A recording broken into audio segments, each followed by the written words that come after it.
The story of the Prophet Saleh. The story of the Prophet Saleh gone day by day. Some men are born and others die. After the Ad, came the Thamud. Again and again doom repeated to the Thamud in another form. The Thamud also worshipped idols. Then Allah SWT sent the Prophet Saleh to them. Prophet Saleh said to his people, O my people, worship Allah who has no other God for you but Him.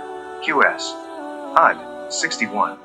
The same sentence that was conveyed by every prophet, and the sentence never changes as the truth never changes.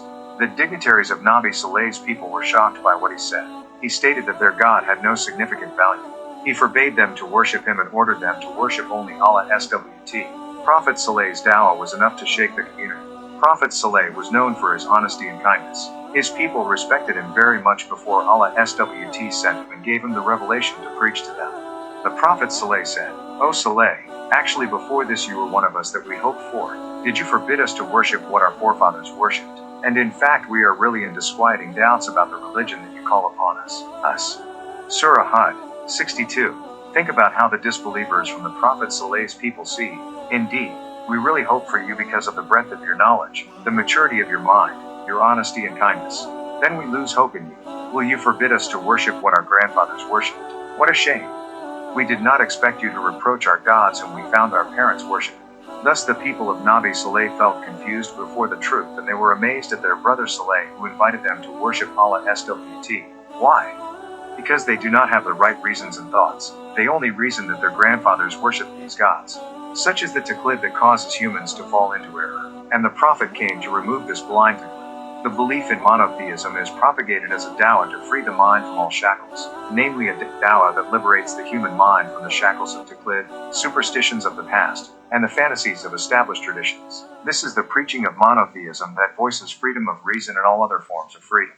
This preaching will not be opposed except by people whose minds are shackled by the thoughts of old people and the fantasies of old people. Even though Prophet Saleh's preaching was delivered with sincerity, his people did not believe him. They actually doubted his dawah. They thought that Nabi Saleh was bewitched. They asked him to bring a miracle to prove that he was indeed the messenger of Allah SWT. Allah SWT wills to grant their request. The Thamud carved large houses out of the mountain. They used big stones to build. They are strong people that Allah SWT opened the door of sustenance for them from all things. They came after Ad and then they lived on earth and prospered. Prophet Saleh said to his people when they asked him for a miracle, O my people, this is a she-camel from Allah as a miracle, which shows the truth for you, so let her eat in Allah's earth, and do not bother her with any disturbance that will cause you to be overwritten by the imminent punishment. QS. Hud. 64.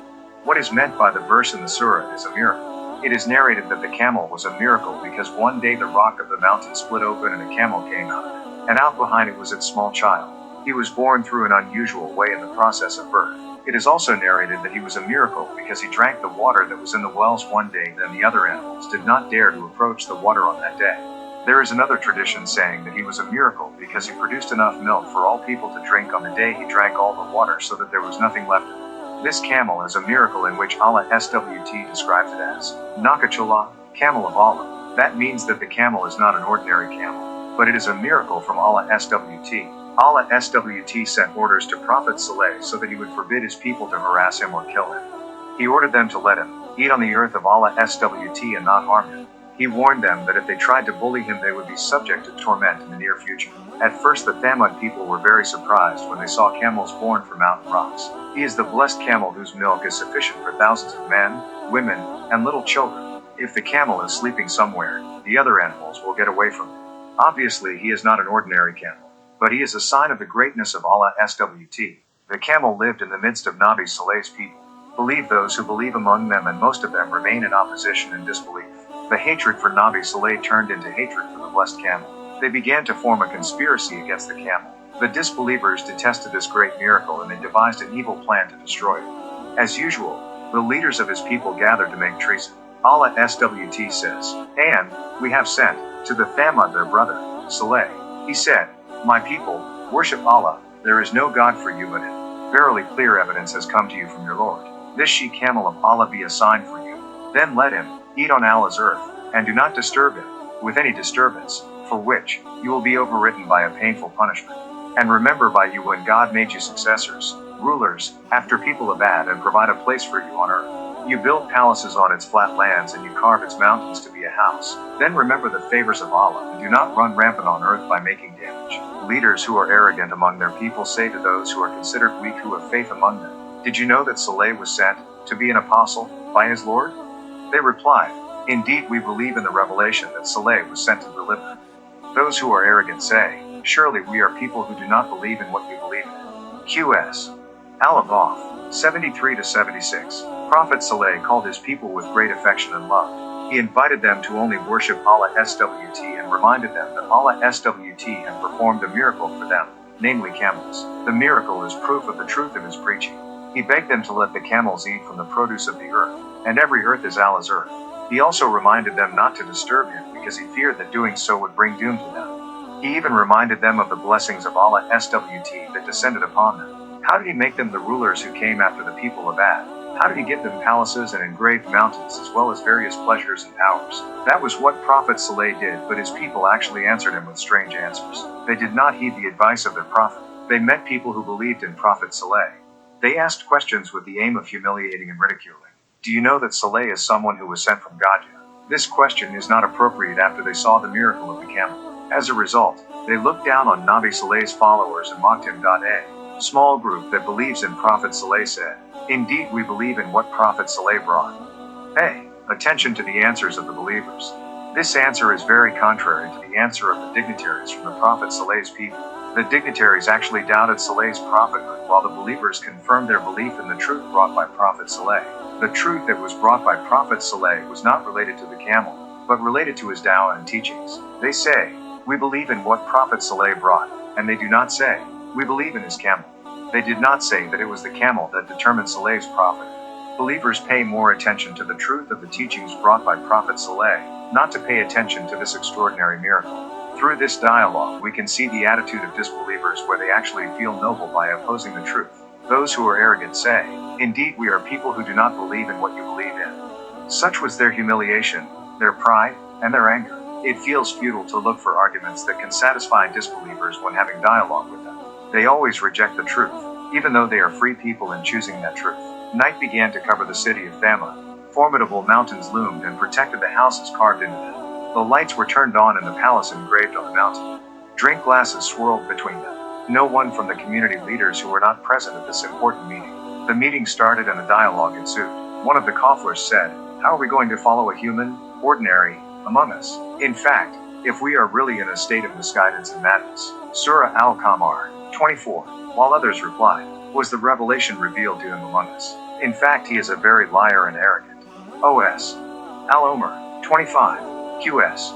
Al-Qamar, 25. Drink glasses were twirled between them again, and the conversation turned from Saleh to Allah SWT's camel. One of the disbelievers said, "When summer comes, the camel comes to a cold valley so that the other cattle run away from it and get hot." Another infidel said, "When winter comes the camel looks for a warm place, then he rests there so that our cattle run away from him and head to a cold place where they are threatened with death." The drinking glasses were again rotated and swayed in the hands of those who drank. One of those seated ordered the woman who was singing to stop singing because she was thinking. Then silence engulfed all around. The man began to think while drinking 2 glasses of liquor, and in a low voice he said, "There is only one way." The people sitting around him asked, "How is the way out?" Their leader said, "We have to get Saleh out of our way. I mean the camel. We have to kill the camel and then we will kill Saleh." That's the way disbelievers have done throughout history. Such is the weapon used by them in facing the truth. They do not use common sense or argument, but instead they use physical strength. For them, this is the safest way. Murder will solve the problem. But one of them said, "Didn't Saleh remind us of a harsh punishment if we hurt the camel?" However, the people sitting in the assembly immediately quelled that person's voice with 2 glasses of wine. Then, the conversation started about Saleh.